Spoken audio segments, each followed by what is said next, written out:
Biden will be able to enjoy a crowd in a way that he hasn't really throughout this entire campaign.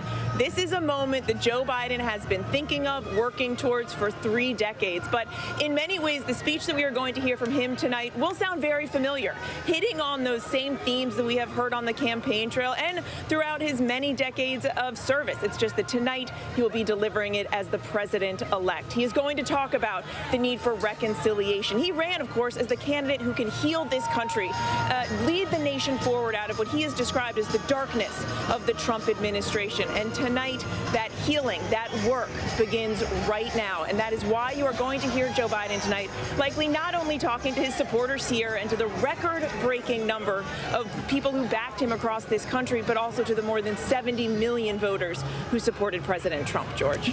You see those supporters in mass, because Joe Biden was all through this campaign modeling the behavior he expected from Americans in the grip of this pandemic right now. Not masking the joy, though, David Muir, and that's what we're really seeing tonight that has been missing from the campaign trail so much this year, pure joy. Joy and a reminder of what we've been through this past year. I mean, no matter what side you're on in this political campaign, and now the results of this election clear. America has lived through a pandemic this year, has lived through a conversation on racial justice long overdue in this country, and has lived through the political fighting. And you sense that in Joe Biden's victory, with help fueled by independents, some Republicans he was able to pull onto his side, the Midwest, the South, what we're seeing in the West for Joe Biden, that perhaps this country is ready to acknowledge that we can have different opinions, different political views, but we can still respect one another and treat each other with kindness. And he'll share the stage tonight, and this is a big deal, George, as you know. He'll share the stage with a woman who will make history, Kamala Harris, as vice president, who will speak to the nation tonight as well. First time as vice president-elect. Today, Lindsay Davis, a day of joy, but so many challenges ahead. So many challenges ahead. But first, we'll go with the revelers that we see on the screen here. That scrappy kid from Scranton who grew up with a bit of a stutter, set to become the next president, and that's what set this jubilation really in cities across the country. Global leaders started sending their congratulations. The mayor of Paris tweeted, "Welcome back, America." The mayor of London, it's time to get back to building bridges, not walls. And yet, as you say, there's so much still to sort out moving forward. Again, those more than 70 million Americans who voted for President Trump. So how does the country unify the pandemic, the economy, and control of the Senate, which still hangs in the balance? Lindsay Davis, thanks very much. John Carlo, Chief White House Correspondent. There are some things, some reminders that the era we are in is not past. President Trump back on Twitter tonight, not accepting the results of this election, making more false claims. Not at all, George. Usually at a moment like this, you expect the losing candidate to make a phone call to the president-elect to give a concession speech that would come in advance of a victory speech. There's been no phone call from the president. There's been no hint of success of conceding this race. He is very much disputing it. He's actually on Twitter claiming that he not just won this election, but he won by a lot. Of course, he lost the popular vote by more than 4 million votes, and he's challenging. There are legal challenges, but he would have to overturn the results, George, in not one state, not 2 states, but 3 states, and yet still defiant as ever on Twitter. No question about that.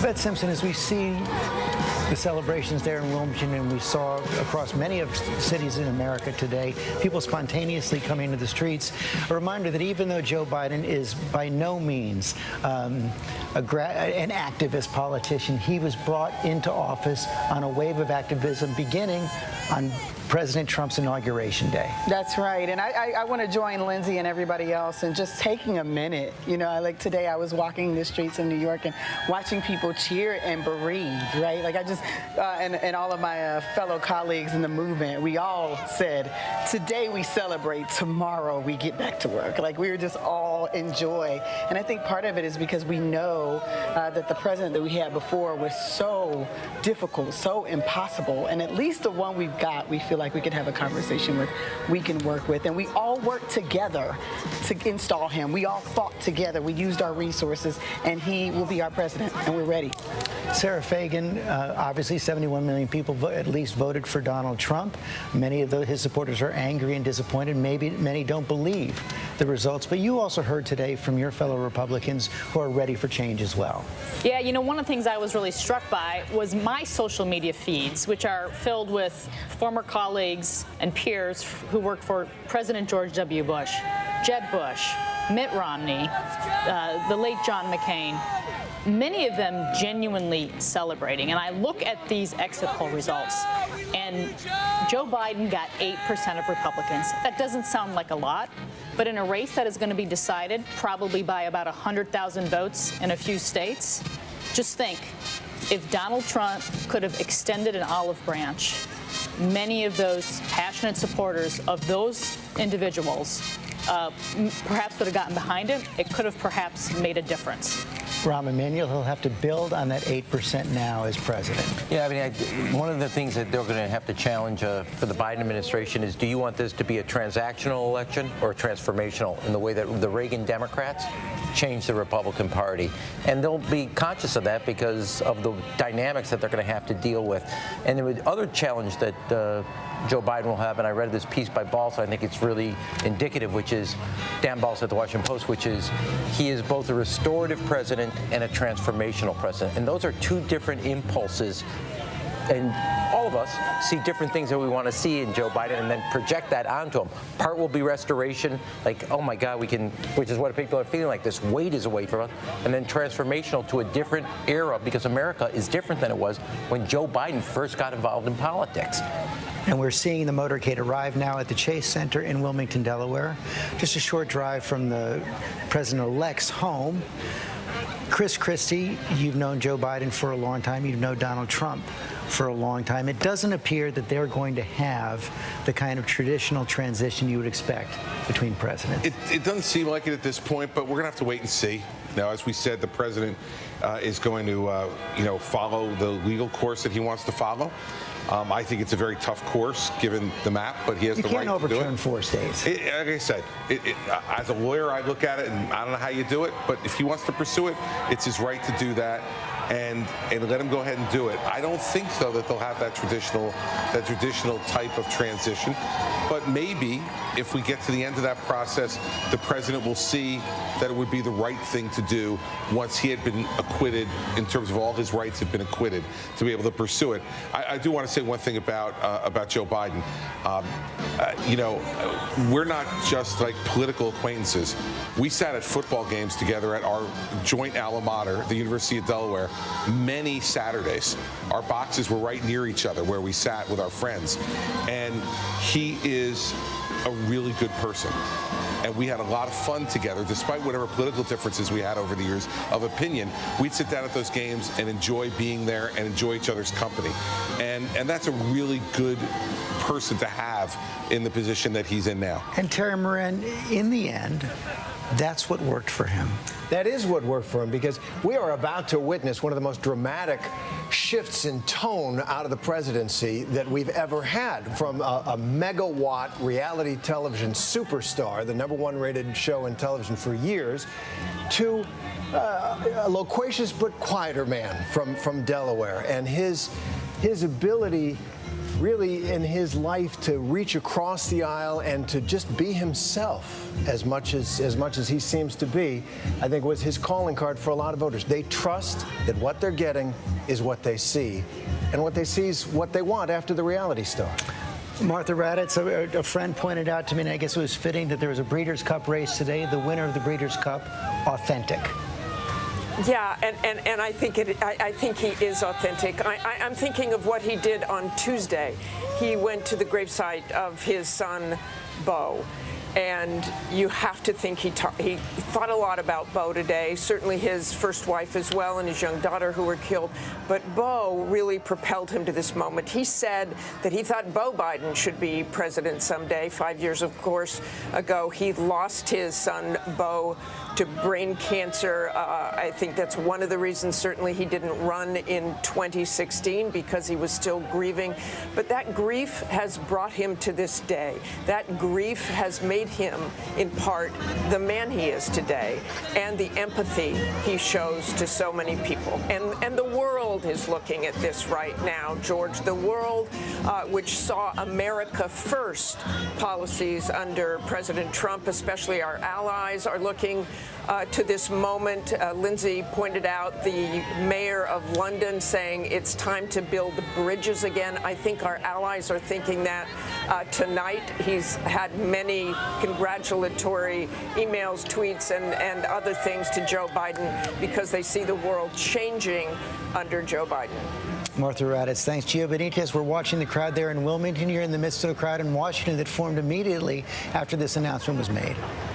Oh, absolutely, George. Right away, people were running to this area. This has been the biggest dance party in Washington, D.C., I've got to say. And it's been going on all day long, all the way up several blocks, all the way close to the White House. In fact, we have a camera that's just above those rooftops there. I want to show you what that crowd looks like right now. There you see St. John's Church. This is, of course, Black Lives Matter Plaza. And this is where we saw those protests in the summer. We remember that tear gas that was used here. So for a lot of people who are out here, this is very symbolic for them to be doing this here, to be celebrating this here on this night, George.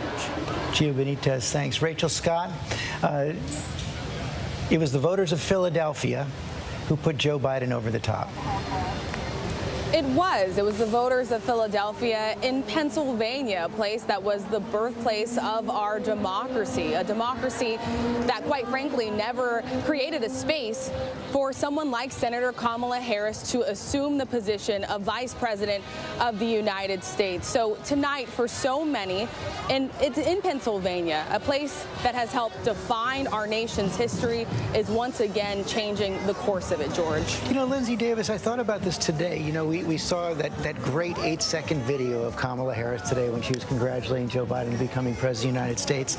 And because this was such an untraditional campaign, even though she had her moment at the convention, she really didn't get the chance to campaign and introduce herself to the country the way most vice presidential candidates would do. Tonight is the night. I think that tonight people are going to meet her for the first time. I mean, outside of the debates, I think, and her, reputation as being the skilled debater from her time as being Attorney General.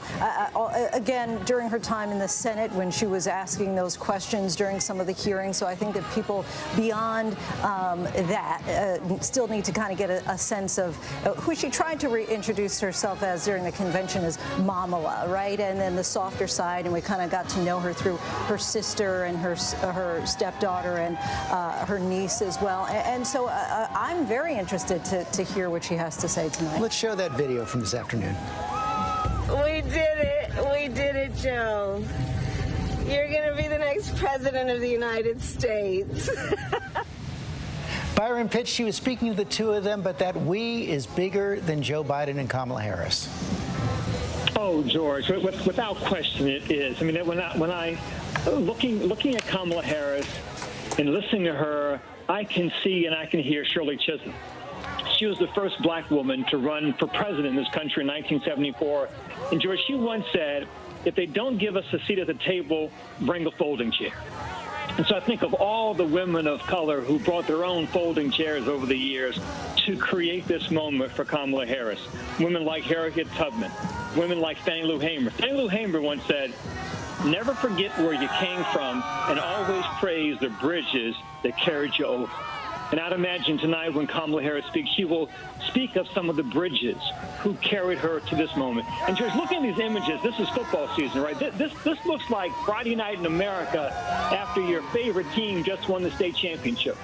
And how wonderful for her nation in this divided time to have a night like this where people seem joyous, at least for an evening. Mary Bruce, you're right in the middle of it. George, I can tell you what also strikes me about this crowd, and we've been walking around a little bit here tonight, is the diversity of this crowd. And you speak about, what this moment means for women and for young girls. And there are a lot of them here tonight. Seeing so many young women, little girls, little black and brown girls wearing their Kamala Harris, Joe Biden t-shirts, waving those American flags. And for the first time tonight, they will be able to look up at that stage and see someone who looks like them. What a powerful moment moment for everyone in this country, regardless of politics. And it is just so striking in the midst of this pandemic. You know, as someone who has covered every twist and turn of this campaign, it is a little surreal to be at what feels very much like a campaign rally just because we haven't seen this. Joe Biden has been extremely cautious throughout this entire campaign to only hold relatively small, socially distanced events. They are trying their best to make sure this is socially distanced. You can see, though, the crowd there is starting to fill in a little bit. Everyone, though, in those masks, following the guidelines as much as they can. It is just a moment. It is a moment for Kamala Harris and for Joe Biden to be able to look out and see a throng of supporters in a way that they really haven't been able to see throughout this entire campaign, George. This is a moment, too, for historically black colleges and universities. Kamala Harris, a graduate of Howard University. Faith Aboobi is there. Yeah, it's quiet here right now, but the sense of pride on this campus, this HBCU's historically black college right now, is indescribable. This is a university that was established in a time where black people did not have access to education in the civil rights era and the Jim Crow era. And now you have an alumni from this university heading to the second highest office in the land. The group was here earlier on campus. They were gathered here, her sorority sisters. They've helped her campaign along this entire time. They've donated to her campaign, organized efforts to get people to the polling places. And right now at this university, they released a statement saying that a new dawn has broken on campus and that Kamala Harris has swung the Howard hammer and shattered that glass ceiling that is now in pieces and can never be put back together. There are a lot of young black kids here, young black men and women on this campus who are proud of what she has achieved. We talked to several of them this evening, and they are proud to watch her walk into the White House, not as a slave, not as a servant, but in the second highest office in this nation. Faith Aboobi, thanks very much. I want to bring in Pierre Thomas as well. Pierre, you cover the Justice Department, Chief Justice correspondent. There was so much concern among Homeland Security and the FBI in the days leading to this campaign about violence in the streets. At least for tonight, at least right now, that's not what we're seeing. Washington is full of joy tonight. I saw so many honking horns as I came in, George. It was quite remarkable seeing people having joy in the streets, even in the Black Lives Matter Plaza, where there was so much tension and unrest this summer. And as you look at the joy, we also know that Biden and Harris will face enormous challenges in the days ahead. African Americans will be wanting some accountability. Right now in this country, we've seen that African Americans in some jurisdictions are 5 to 10 times more likely to be arrested, often pulled over at a rate double their white counterparts. So as the joy recedes tonight, there's a lot of work ahead, George. Yvette Simpson, this was a difficult issue for Joe Biden to straddle in the campaign. He grew up in a different time, and his record on criminal justice issues was often a cause of concern in the black community. And he didn't quite get that right until the end. I remember he was doing a town hall with you, and it was for the first time he ever acknowledged that maybe his action in 1994 with the crime bill wasn't the best thing and that maybe he should have done it differently. And so I hope he gets it right. I think he will. I think with Kamala Harris with him, I think they're going to get it right. And I was actually reflecting with Terry earlier, the fact that the Obama administration brought folks from Ferguson into the White House and started to build actually the beginnings of this work. And so my hope is that he will pick that up, now unfortunately we have more names to say, we have more activists, we have more parents, because there's been so many murders since Ferguson that we can also bring to the table. And one of the hopeful points that I have about Joe Biden and Kamala Harris is I hope they take this early time to bring real people in, to bring them around the table with problem solvers and actually let them be a part of the solution. That's one example, I think, from the Obama-Biden administration where they got that right. David Muir, he's signaled the number one problem he has to solve, the pandemic. Absolutely, and he's been very consistent on that, even in recent days in filling the vacuum as America waited for results to the election. He often, when he came out to speak, would talk about the pandemic first and not the momentum that his campaign was feeling inside that he was going to be the president-elect. They talked about how they met with the coronavirus task force. when I sat down with both of them, both Joe Biden and Senator Harris, they both talked about the pandemic. Senator Harris said we've got to make sure when there is a safe vaccine that it's not the people who would get it most easily that should get it first. It should be the frontline workers and families and communities that wouldn't have access necessarily. And, you know, I have to point out that Joe Biden picked Kamala Harris not only for the diversity and the history-making that will come with that choice, but he chose Kamala Harris because he knew she could take the incoming fire that comes by being a first, by making history on this stage today. Her background as a prosecutor, she is tough, and he knows that she's up to the job. No question about that. Rahm Emanuel, he's going to have to get to work on this pandemic even before he's president. First order of business as soon as next week.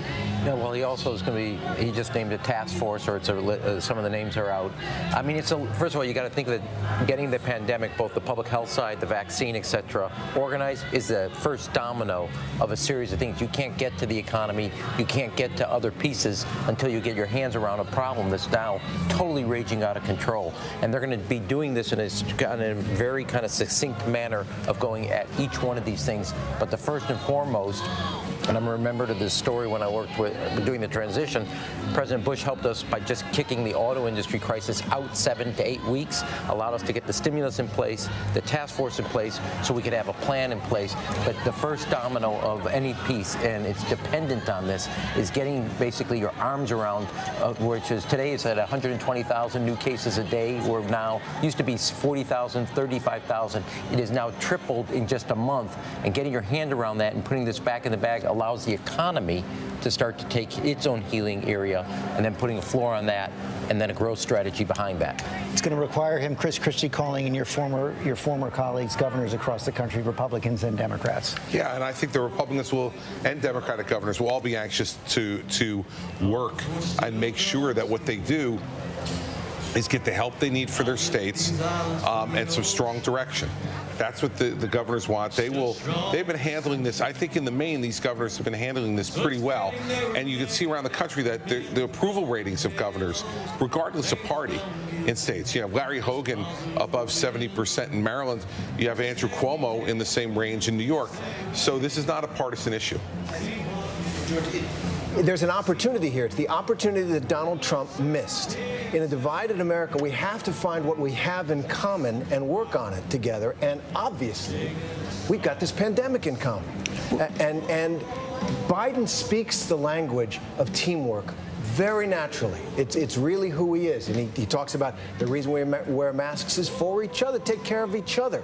He has a natural appeal to putting our shoulders to the wheel against a common problem. That's what it was another opportunity to divide for Donald Trump. It's an opportunity for Joe Biden to do the first thing he's got to do, which is find what we have in common and work on it together. And in some ways, low-hanging fruit. I mean, you've got a majority of Americans who say, yeah, we want to wear masks. Yeah, there could be some regional differences, but a majority of Americans say, yeah, it kind of makes sense. I don't always like doing it, but it makes a lot of sense. In this state, the one place consistently Republicans found some difference with the president, President Trump, was on the virus. So that when you say it's low-hanging fruit, it is low-hanging fruit, both in the sense simple things you can do, but also a place where they're going to work with the new incoming president. And Sarah Fagan, Chris Christie was talking about the governors. Do you think that there can be a critical mass of Republicans in Washington who are ready to sign on to at least some of the Biden agenda on the pandemic? Well, yeah, certainly stimulus. I mean, we've been there on a stimulus package for a long time. Now, the parties obviously disagree about how much money should be provided in the stimulus. But even if Joe Biden accepted what Republicans want, it's $2 trillion. It's a lot of money that can do a lot of things for people. And they will have to meet in the middle. I think Republicans, like Democrats, are exhausted. And nobody goes to Washington and wants to fight. They want to do things. They want to have ceremonies back in their districts talking about, good things they've done. And, there's certainly been some of that in the last 4 years. But there's just a lot of conflict, and I think Republicans will be happy to have Joe Biden to work with, assuming Joe Biden recognizes that there is many people tonight who are just as disappointed as there are people jubilant in the streets. I was going to say, this is one of those deals you can say the global number is X, but we're going to spend it in a different way. And that's how you just basically meet you halfway, which is the Republicans say we're going to okay with $2 trillion. Let's say that's the stimulus number. They say, but Biden's going to say, but this is how I want to divide it. I want more state and local. And they're going to say, okay. That's how you basically cut a deal on this. And one of the things that I think Republicans, to build off what Yvette was saying earlier, where he can find common ground is on further criminal justice reform. Yeah. You know, a lot of Republicans supported criminal justice reform that President Trump passed, and a lot of Democrats did. And I think there's an acknowledgement in both parties that we need to look at our criminal justice system and make it more effective and make it fairer. And you saw that in the criminal justice reform that was passed in the last couple of years. And I think it's another area where, you know, Republicans and Democrats can come together because they already have.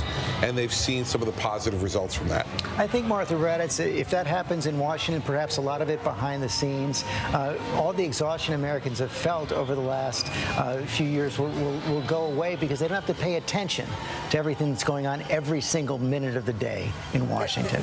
That's right. And it is exhausting. It's exhausting for the country. It's certainly exhausting for us. You know, tonight, George, I actually walked down to the White House as well to sort of see what that was like down there, but it prompted me to call some people in Texas, in a very Trump town, Honey Grove, Texas, and talk to Carl Wild there, who was a former Trump supporter. And he said it's just very quiet there. People are accepting it. They're not really listening to what Donald Trump is saying and not saying. In other words, conceding. But he said, you know, this is democracy at work. It is democracy at work, and that's what we're seeing. And hopefully the next few years won't be quite as exhausting. And here she comes, Vice President-elect Kamala Harris.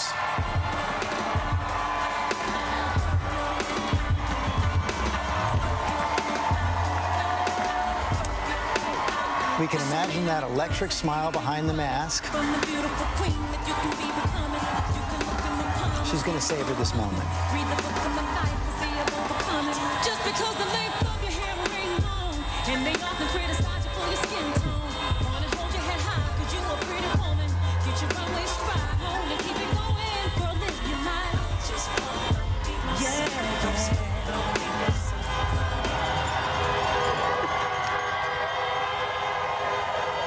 The horns are going off. A big exhale. Good evening. Good evening. Good evening. Good evening. Thank you. Thank you. Good evening. So, thank you. Good evening. So, Congressman John Lewis, before his passing, wrote, "Democracy is not a state, it is an act." And what he meant was that America's democracy is not guaranteed. It is only as strong as our willingness to fight for it.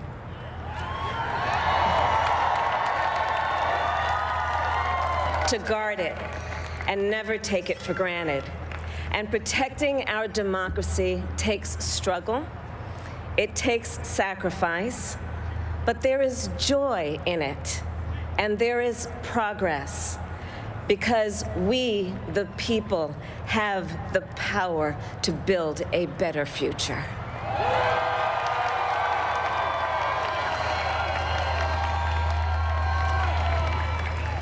And when our very democracy was on the ballot in this election, with the very soul of America at stake, and the world watching, you ushered in a new day for America.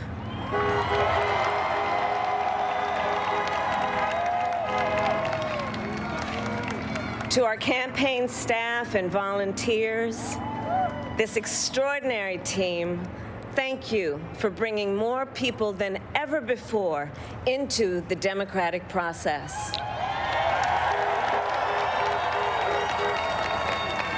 And for making this victory possible, to the poll workers and election officials across our country who have worked tirelessly to make sure every vote is counted. Our nation owes you a debt of gratitude.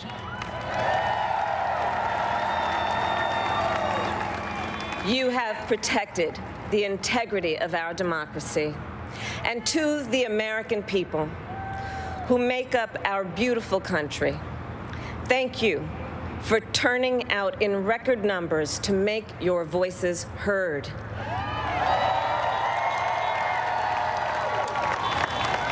And I know times have been challenging, especially the last several months. The grief, sorrow, and pain, the worries and the struggles.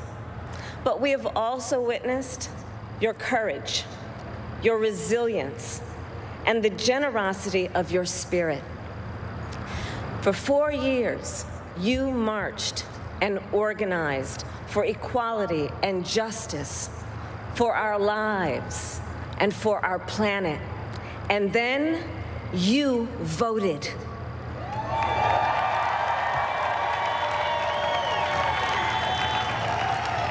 And you delivered a clear message. You chose hope and unity, decency, science, and yes, truth.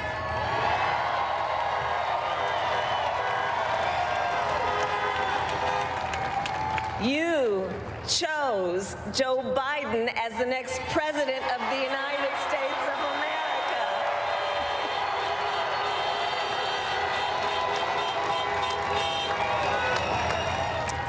And Joe is a healer, a uniter, a tested and steady hand, a person whose own experience of loss gives him a sense of purpose that will help us as a nation reclaim our own sense of purpose. And a man with a big heart who loves with abandon. It's his love for Jill, who will be an incredible First Lady.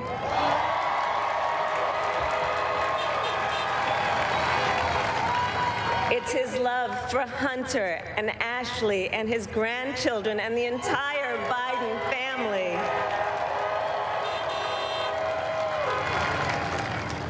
And while I first knew Joe as vice president, I really got to know him as the father who loved Bo, my dear friend who we remember here today. And to my husband, Doug,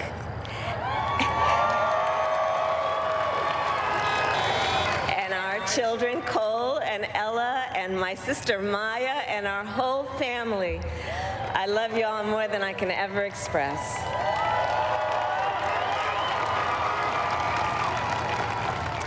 We are so grateful to Joe and Jill for welcoming our family into theirs on this incredible journey.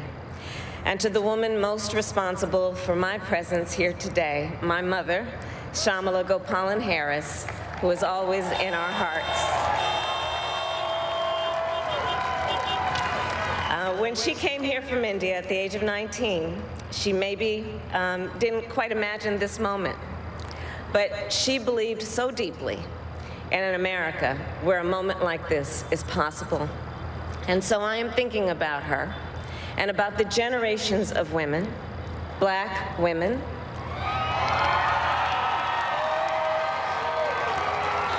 Asian, white, Latina, Native American women, who throughout our nation's history have paved the way for this moment tonight. Women who fought and sacrificed so much for equality and liberty and justice for all, including the Black women who are often, too often, overlooked, but so often prove they are the backbone of our democracy.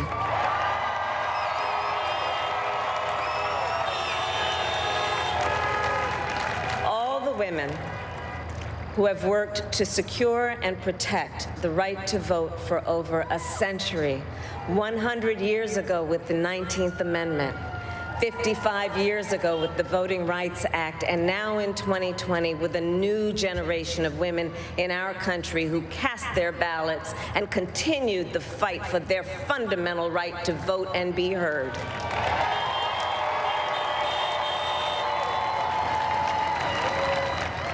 Tonight I reflect on their struggle, their determination, and the strength of their vision to see what can be unburdened by what has been.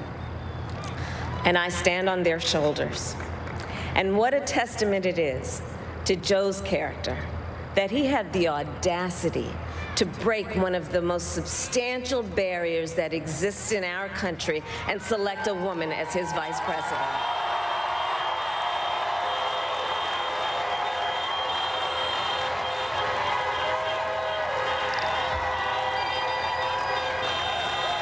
But while I may be the first woman in this office, I will not be the last.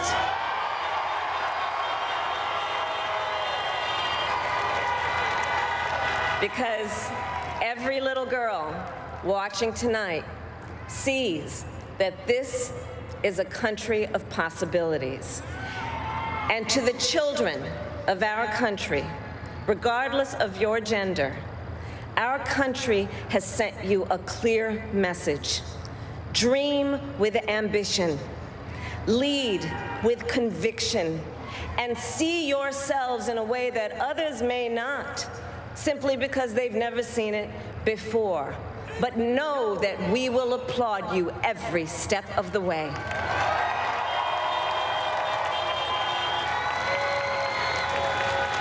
And to the American people, no matter who you voted for, I will strive to be a vice president like Joe was to President Obama, loyal, honest, and prepared, waking up every day thinking of you and your family. Because now is when the real work begins, the hard work, the necessary work, the good work, the essential work to save lives and beat this epidemic, to rebuild our economy so it works for working people, to root out systemic racism in our justice system and society, to combat the climate crisis, to unite our country and heal the soul of our nation.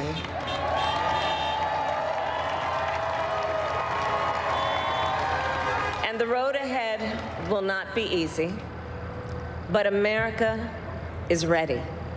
And so are Joe and I.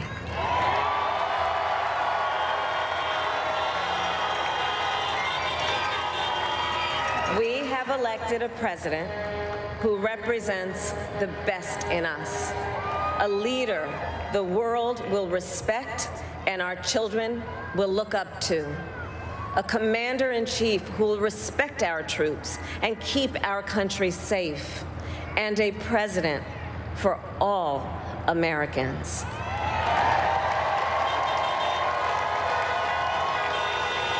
And it is now my great honor to introduce the President-elect of the United States of America, Joe Biden.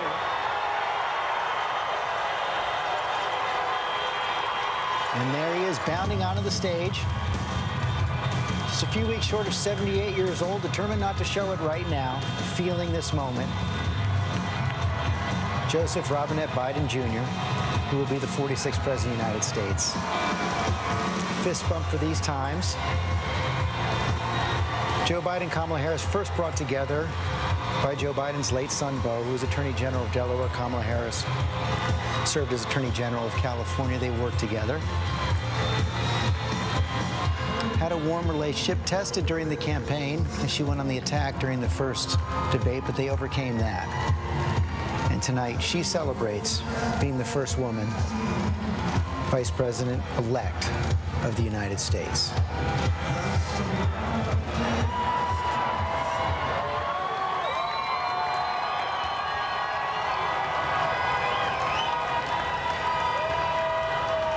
Hello, my fellow Americans, and the people who brought me the dance, Delawareans. I see my buddy Senator Tom Carper down there, and I think Senator Coons is there, and I think the governor's around. Is that Ruth Ann? And that former Governor Ruth Ann Minner. And most importantly, my sisters-in-law, my sister Valerie. Anyway. Folks, the people of this nation have spoken. They've delivered us a clear victory, a convincing victory, a victory for we the people. We've won with the most votes ever cast on a presidential ticket in the history of the nation. 74 million.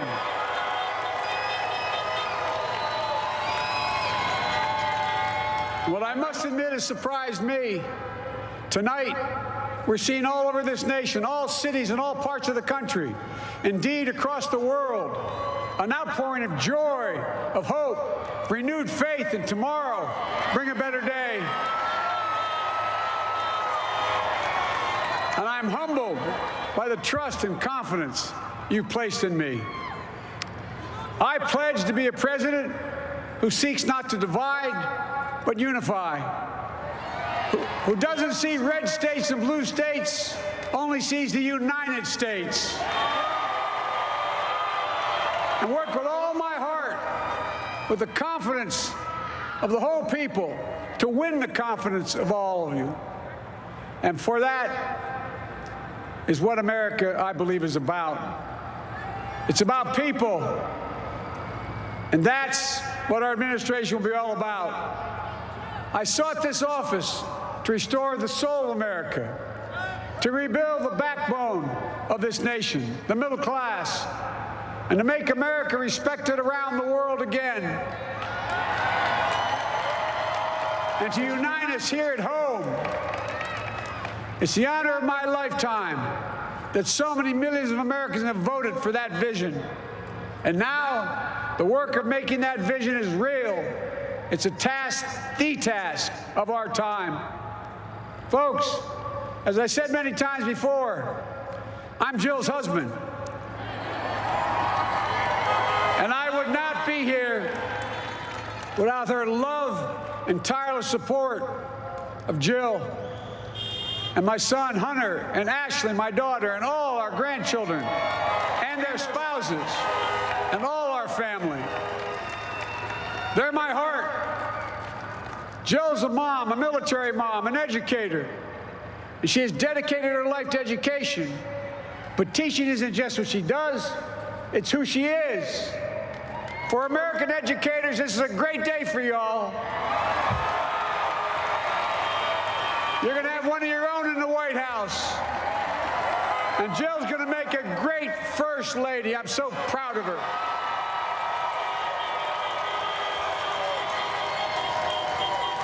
And I'll have the honor of serving with the fantastic Vice President who you just heard from, Kamala Harris, who makes history as the first woman, first black woman, the first woman from South Asian descent, the first daughter of an immigrant ever elected in this country. Don't tell me it's not possible in the United States. It's long overdue. And we're reminded tonight of those who fought so hard for so many years to make this happen. But once again, America's bent the arc of the moral universe more toward justice. Kamala, Doug, like it or not, your family, you become an honorary Biden, there's no way out.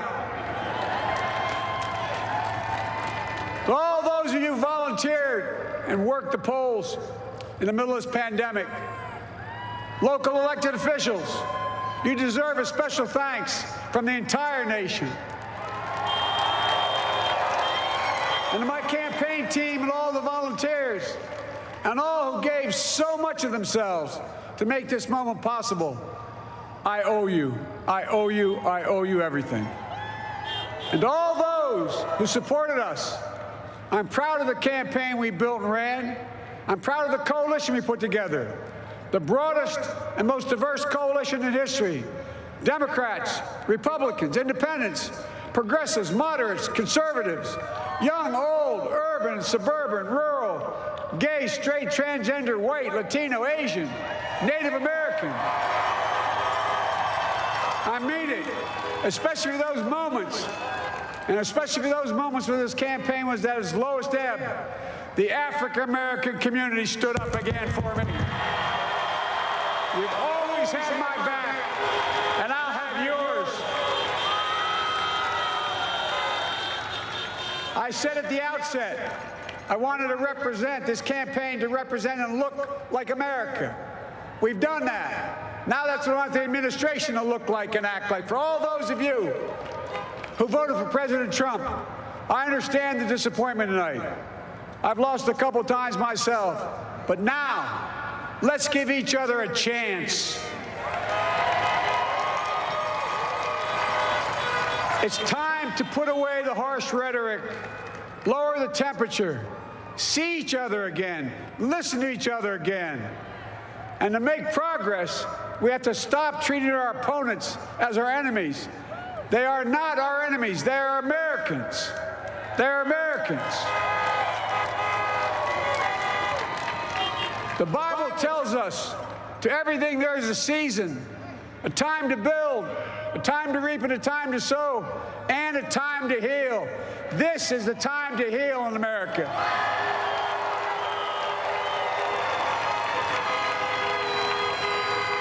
Now this campaign is over. What is the will of the people? What is our mandate? I believe it's this. Americans have called upon us to marshal the forces of decency, the forces of fairness, to marshal the forces of science and the forces of hope in the great battles of our time. The battle to control the virus, the battle to build prosperity, the battle to secure your family's health care, the battle to achieve racial justice and root out systemic racism in this country,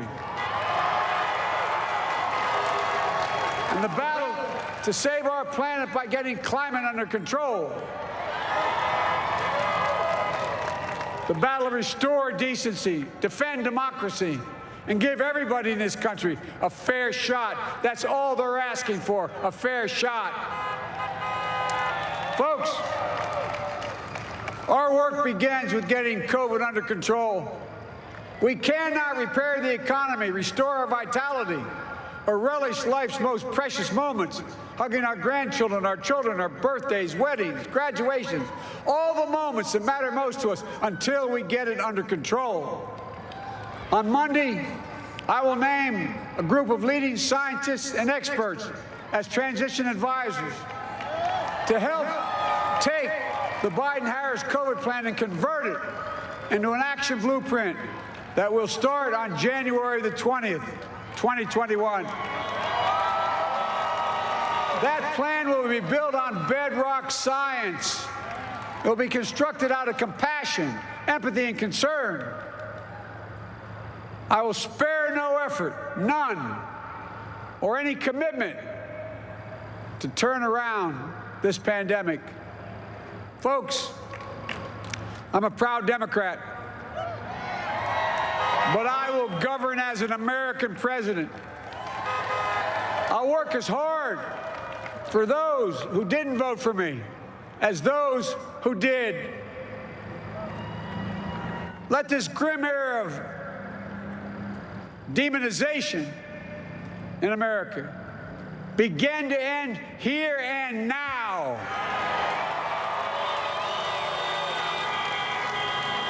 The refusal of Democrats and Republicans to cooperate with one another, it's not some mysterious force beyond our control. It's a decision, a choice we make. And if we can decide not to cooperate, then we can decide to cooperate. And I believe that this is part of the mandate given to us from the American people. They want us to cooperate in their interest. And that's the choice I'll make. And I'll call on Congress, Democrats and Republicans alike, to make that choice with me. The American story is about slow yet steadily widening the opportunities in America. And make no mistake, too many dreams have been deferred for too long. We must make the promise of the country real for everybody, no matter their race, their ethnicity, their faith, their identity, or their disability. Folks, America has always been shaped by inflection points, by moments in time where we've made hard decisions about who we are and what we want to be. Lincoln in 1860, coming to save the Union. FDR in 1932, promising a beleaguered country a new deal. JFK in 1960, pledging a new frontier. And 12 years ago, when Barack Obama made history, he told us, yes, we can. Well, folks, we stand at an inflection point. We have an opportunity to defeat despair, to build a nation of prosperity and purpose. We can do it. I know we can. I've long talked about the battle for the soul of America. We must restore the soul of America. Our nation is shaped by the constant battle between our better angels and our darkest impulses. And what presidents say in this battle matters. It's time for our better angels to prevail. Tonight, the whole world is watching America. And I believe at our best, America is a beacon for the globe. We will lead not only by the example of our power, but by the power of our example. I've always believed, many of you heard me say it, I've always believed we can define America in one word: possibilities. That in America, everyone should be given an opportunity to go as far as their dreams and God-given ability will take them. You see, I believe in the possibilities of this country. We're always looking ahead to an America that's freer and more just, ahead to an America that creates jobs with dignity and respect, ahead of America that cures diseases like cancer and Alzheimer's, ahead to an America that never leaves anyone behind, ahead of America that never gives up, never gives in. This is a great nation. It's always been a bad bet to bet against America. We're a good people. This is the United States of America, and there's never been anything we've been not able to do when we've done it together. Folks, in the last days of the campaign, I began thinking about a hymn that means a lot to me and my family, particularly my deceased son, Bo. It captures the faith that sustains me and which I believe sustains America. And I hope it can provide some comfort and solace to 230,000 Americans who've lost a loved one to this terrible virus this year. My heart goes out to each and every one of you. Hopefully this hymn gives you solace as well. And it goes like this: and he will raise you up on eagle's wings, bear you on the breath of dawn, and make you to shine like the sun, and hold you in the palm of his hand.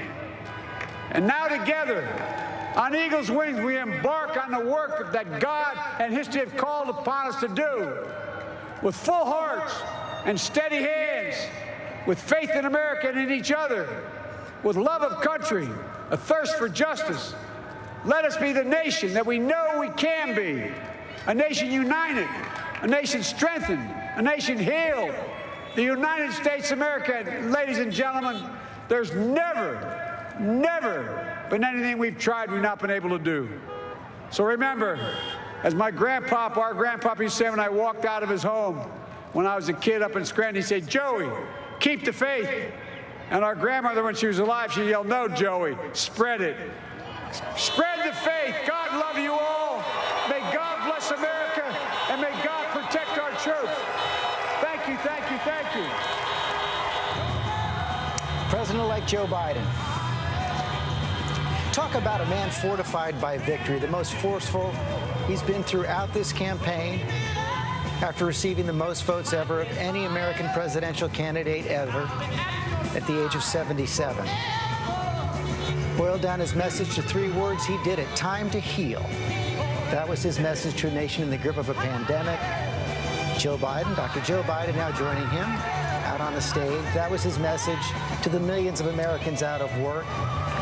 That was his message in a time of racial tension, at a time when raw politics is seeping into too many corners of our lives. He says it's time to heal. He promised first and foremost to be a president who will not divide but will unify. Talking now of higher love. He still saw some of the old school politician in him. He couldn't help himself. He walked out onto the stage and called out the 2 senators from Delaware. That's a man who's been running for office since the age of 27, as the rest of his family comes out to celebrate as well. His son Hunter, the target of so many,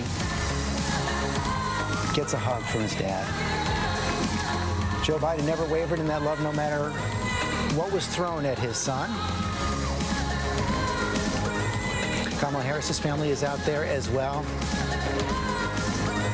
Mary Bruce, you were out there the whole campaign. We saw a man energized tonight. It was a Joe Biden like I really have never seen during this campaign. And George, when you take a step back, this has been such a hard-fought year and a half. A campaign completely upended by a pandemic. It is likely going to be a very hard-fought transition and a long road ahead. But tonight was a moment for so many here, that sense of a collective exhale and a moment really to relish in the possibility. That's what seemed reflected so much in the remarks here tonight. That sense of hope that the country can maybe come together, that the country can heal going forward, and that they can perhaps accomplish all of these big things that they are setting out to do. Look, they know that this is going to be very difficult, but tonight is a moment to pause, to take it all in as you see them doing now on the stage, and to think about the possibility and the opportunity ahead. David Muir said the first job getting this pandemic under control. Yes, he's been very consistent on that. He said this is a time to heal America, as you pointed out, George. He said marshal the forces of decency, of hope, and we must control the virus. That was first on his list that he presented to the American people tonight. And what an extraordinary moment tonight for Joe Biden, George. He turned 78 years old in just a couple of weeks.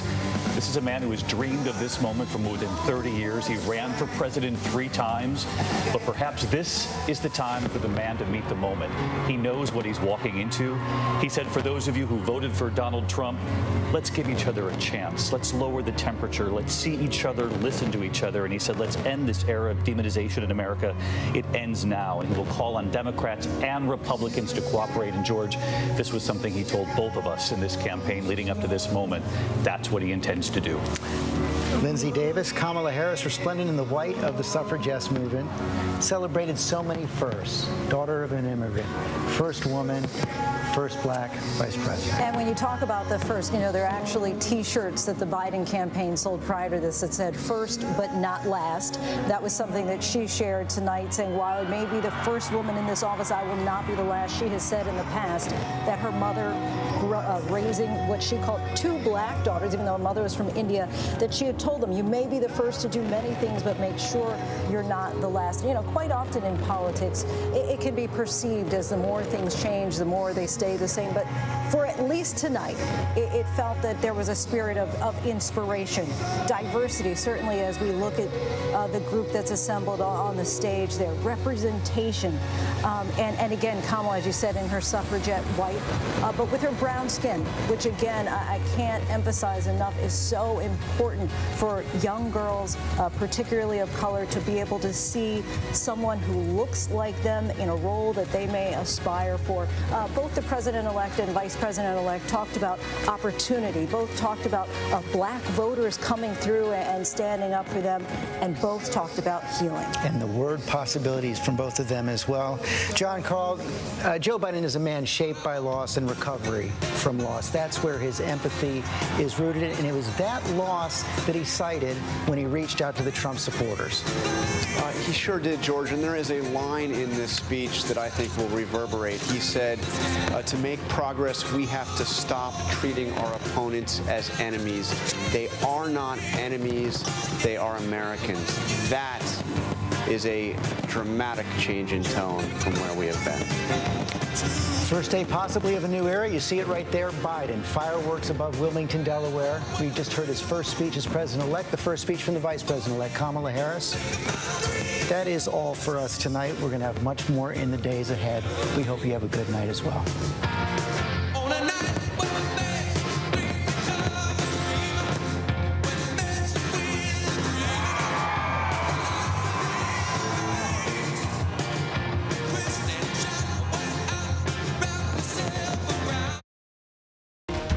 This is an ABC News election update. Now reporting Chief Anchor George Stephanopoulos. Good evening. We are coming back on the air tonight because we are about to get the first speech to the nation as president-elect from Joe Biden, now about to be the 46th president of the United States after the state of Pennsylvania, his home state, put him over the top today.